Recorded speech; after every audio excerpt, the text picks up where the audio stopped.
Voilà, alors, votre ami de partout, ici Kabouza, bienvenue dans Colombie Club 84. Il sera toujours plaisir de partager les binos sur les bis surtout que vous avez. Et ça, on a bien makasi. Alors, Lelo, na yo betaka li solo ya. Ben, erreur et singeli kotika, ceux qui osomba ba produit na yo cosmétique. Ou bien ceux qui ont landa, mto azo teka produit cosmétique. Alors, ben, erreur et singeli otika, eza nini. Je vous retrouve tout à l'heure pour en parler.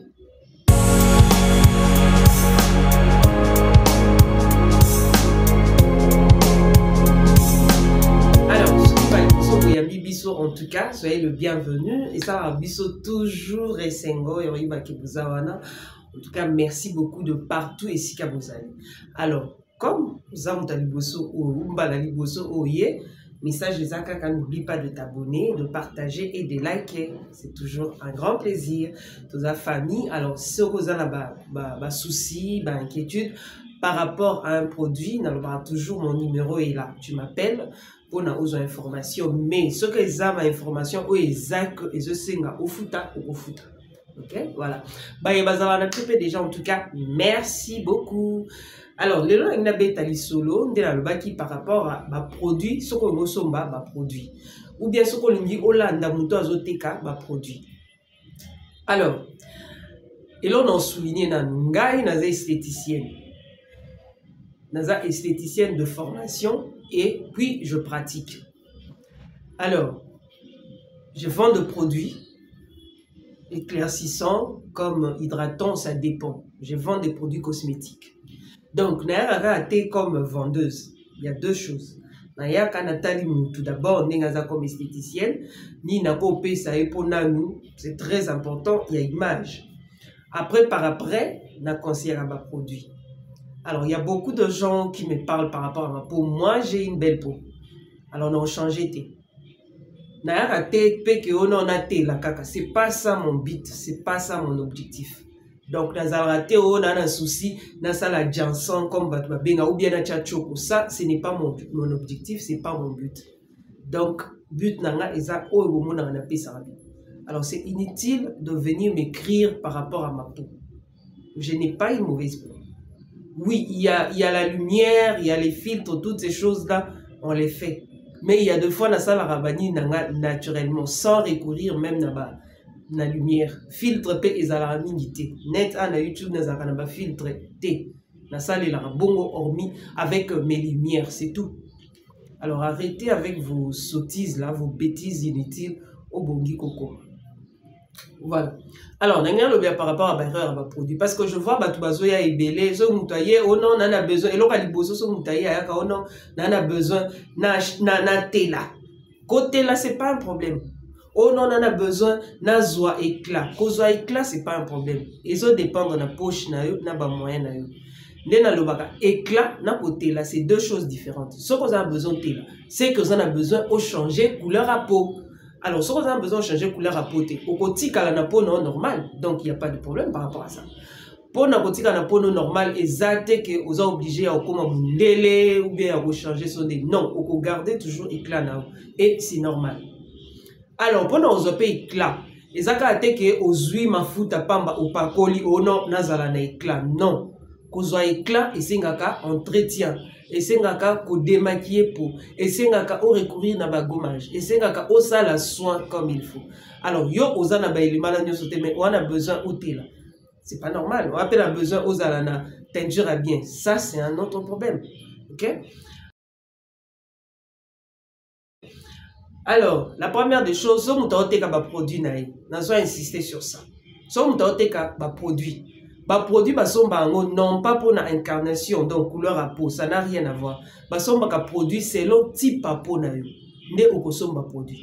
Alors na mona batebele mutu mso ya non aza déjà pembe de nature. Muto aza pembe de nature, muto aza métis. Na muto aza mwindu, tozaka na ba mwindu na biso tozaka pe na ba choko.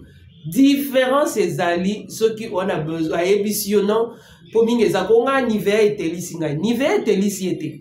Mixa etelisi ete aza déjà pembe. Donc akoki aza obligé te o abando bakisa ba ingrédients net yo mutu mwindu. Non, il y a déjà la teinture na aza pembe. Donc atika libongo. ok ero ke somba produit muta emission non ozana besoin bo éviter pe akoloba ke na besoin nazala na moi teinte mora bien non ozana teinte bien de yo ke somba mafuta oluka teinte mafuta ni yango epesa o teinte o changer so de ezala raté oui oloba ke ezana ba mafuta mususu échanger la couleur échanger te parce que eza mafuta yango moko ba mélangeaka d'autres produits à l'intérieur ok yango mona à tout moment botel melanga oh non mafuta ta métis faut poser la question qu'est-ce qu'on bachaka na kata mafuta ana po telis mafuta pambe ko telisa oti et décapé au pona ndenge po bozo ganga oh hydroquine mafuta si quoi pour que ndo somba biloko amsu bosomba ka botuna ozoni ni zala na kata ok pour inutile ya kotuna ka muntu non na besoin na zo sokini pour nos atana yo ozana besoin tente bima soki ndeni et kosenga yo ozala na mbongo donc soko ozala mbongo te inutile opakola mafuta noka normal ngo opakola mais ko yate ona mona muntu ana komaki kitoko akomaki teinture mo boye teinture net intel wana abakisaka biloko mususu na kati ya ba produit na ye et que yo osalela kate c'est ça la différence ya bakisaka biloko mususu po batu mingi baloba na bango vérité te que non oloba komi teinture bien mais tout na ye obakisaka nini alors il sauté on peut soka mafuta oui na somba ka mafuta pamba dernier ils ont échangé aux couleurs et ko changer ko couleur te mais décapé au pot nandeni non alors il faut tenir compte de ça sauf que somba mafuta nazo insister ba somba ka mafuta par rapport à type à peau ba somba to par rapport à couleur à peau ok parce que sur les acquis par rapport à couleur à peau mindele banga ba pakola ba mixate banga ba pakola ba nivea te banga ba pakola ba dove te. C'est pas par rapport à ça. Et puis de deux, elle ressemble mafuta. Yebaka, mafuta moi ezali, mafuta pokwa pe ezalaka. Mafuta moi ezali, oya pokwa pe ezali. Donc elle ressemble pas kola, on va komakango pe. Que non, o ezaya moi, o ezaya butu. Ezalaka mafuta moko te botika osomba moko non naka besoin mafuta moko apo bazui soki ezaki éclaircissant basalelo pe mélange na moyo nyonso eza ozotambola nango bote na compte climat te bote na compte climat te ça là c'est très important alors il faut faire attention par rapport à ça bato mingi baoya po na mélange eza bien mélange yana problème te mélange eza bien. Mais mélange non ok c'est le mélange et ça pour na mini. Il faut toujours se poser cette question. Vous avez besoin au tela, vous avez besoin au gagner teinte, vous avez besoin au uniformiser teint. Il faut toujours poser ces questions là. Vous avez pour vous un mélange. Mélange est long mélange est topé ezali. Je vois pas te belé ba osale la ba concentrer ba tcha quand on est longité. Concentrer eza pour na nzoto. Et puis, bah, concentrer musubo au monde bien, bah, dessiner ma colo. Eh, bah, dessiner ma colo, on est zate que pour n'autre, bah, dessiner longité, bah, dessiner ma colo. Ma colo, on est zate pour na bateau, bazaka, ma colo, ça, ma koso, ma colo, on a besoin, donc, à partir à ces bouts, au cours ça, lorsqu'on yo concentré, on a besoin, bah, chez lui, ok, au pacolatine, après, elongué est gâté. Après, elongué est gâté. Non. Il faut toujours tenir compte de ça. Bozaka bisomba somba. Oya roya ye na boy. Lelo so na lali na lamuki na ye na o boy. Mbango boke ipe boye. Lelo so na ye na lamuki na ye na ana nini boy. Bokoya. Izalaka te. Et puis eteleli wana, eteleli muso eza mutu ne kingoti na mutu atela. Mais soko tali makolo. Oh. Bote lisaka pe makolo ko. Bon.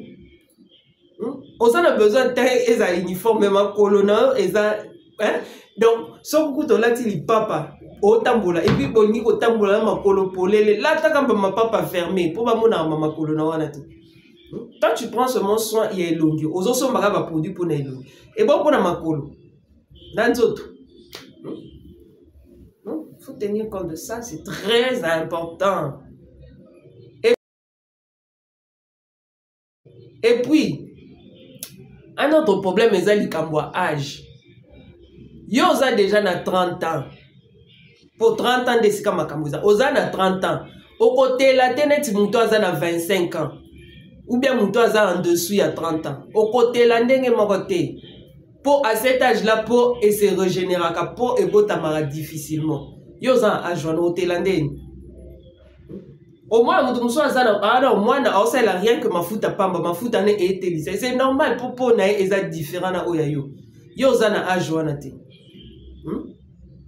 yo AGC l'équipe mais olingi ka oh non mafuta ko réagir nde monter na yo ye akosala dans une semaine mafuta sali yo okozwa 3 mois okozwa 1 mois okozwa 2 mois pour mafuta sali oh non na obi se éclate yo koko cha 10 types na kati mais ya cheka type moko pour na ye ko réagir vite par rapport à yo pour boza ndenge moko te ok, soko za mwindu na izana soko za mwindu eko lingo banda choko o changer couleur à peau kende luka ba produit o eza clarifiant ko luka ba produit o eza éclaircissant po soki ka omeki ko tika soko za ba produit eza éclaircissant pas kwa biloko eza éclaircissant soka omeki ko tika kaka ma yo moko omuna ndenge oza on va la dire mutu so elio donc autant d'atteindre yo mo bandi no o se kaka intérieurement mo o extériorisant ko exacto so se kana kaka oh age musu se simbate donc soko za mwindu tika mbala moko oluka ko tela mbala moko te faut kende malembe a pas de tortue au mona ke ozana tenta bien kolinga temba moko pour ono na ngina ko malokwa o ko malokwa wana ndeni yo za mwindu mwindu na faut que malem poso ko tiki omeka ko tike loko eza éclaircissant bado pako o mona ke okoma mwindu suko lika mwindu yo zalaki c'est pas normal oyo ke ne papa maman o bilongese baby na ba tampon na ba mami mama oza déjà na caché na elongi caché wana ndenge ezali kende malembe na ba produit privilégier ba produit oeza hydratant ko privilégier ba produit oeza éclaircissant privilégier ba produit oeza hydratant popo na yo ebando ezo se renouveler difficilement déjà mais yo ozozwa ozo sous ba produit éclaircissant ozo continuer ka ko gobe ba ozo pakola ka mais ozo mona que changer les atos ozo pakola ka non c'est pas normal faut tout temporiser côté wana oui certes nela lobaka oza a besoin de la muta opekiso azati oza na besoin osaso ni muta opekiso azati mbongo na yo mais soko linyo tela esenga kambongo poko tela wana ezaka ka mafuta pamba te koteleza ka mafuta pamba te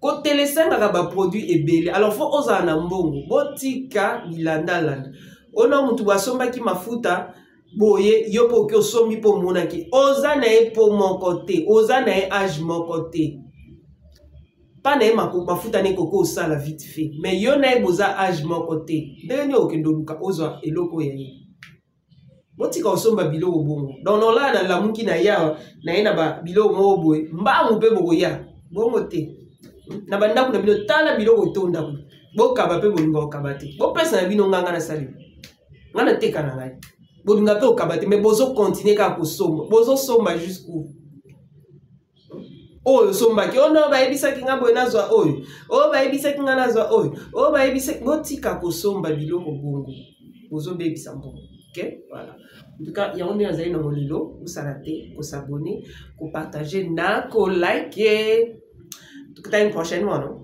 voilà